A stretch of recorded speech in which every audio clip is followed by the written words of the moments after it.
ভারতবর্ষের অন্য প্রদেশের পাশাপাশি পশ্চিমবঙ্গ দিন দিন গাড়ির সংখ্যা বৃদ্ধি পাচ্ছে। বিশেষ করে শহর ও শহরতলির মানুষদের মধ্যে গাড়ি চড়ার প্রবণতা অনেক বেশি।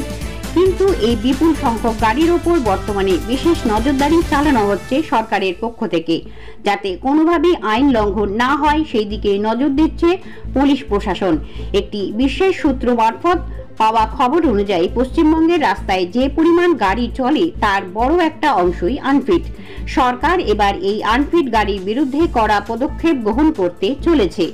রাজ্যের পরিবহন মন্ত্রী স্নেহাশিস চক্রবর্তী বলেছেন, আইন অনুযায়ী এবার সরকার আনফিট গাড়ির বিরুদ্ধে ব্যবস্থা গ্রহণ করবে। সূত্রের খবর, পশ্চিমবঙ্গের চলাচলকারী গাড়ির মধ্যে 65% গাড়ি ফিট সার্টিফিকেট নেই। এই সব গাড়ির মধ্যে রয়েছে পুলকার থেকে গণপরিবহন, এমনকি ছোট গাড়িও। এবার এই সব ধরনের গাড়ির উপরই চালানো হবে বিশেষ নজরদারি।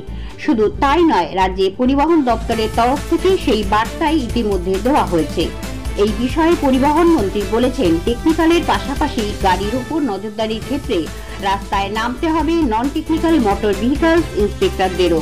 তারা চেকিং করবেন গাড়ি। আনফিট গাড়ির বিরুদ্ধে ব্যবস্থা নেওয়া হবে, কাটা হবে চালান। দুর্ঘটনা কমানোর জন্য এই ধরনের সিদ্ধান্ত নেওয়া হচ্ছে বলে জানিয়েছেন তিনি। অনেক ক্ষেত্রে অভিযোগ ওঠে, বিভিন্ন পুলকার যথেষ্ট ফিট না হওয়া সত্ত্বেও রাস্তায় নামানো হয়, তবে তাদের সংগঠন ফিট সার্টিফিকেট না থাকার অভিযোগ অস্বীকার করেছে। তাদের বক্তব্য, একটি গাড়ির ফিট সার্টিফিকেট থাকলে তবেই রাস্তায় নামানো হয়। যদিও রাস্তার আনফিট গাড়ি কমে গেলে দুর্ঘটনা যে অনেকখানি কমবে তার বলাই বাহুল্য। আরো বিস্তারিত জানতে চোখ রাখুন আমার বাংলার পর্দায়।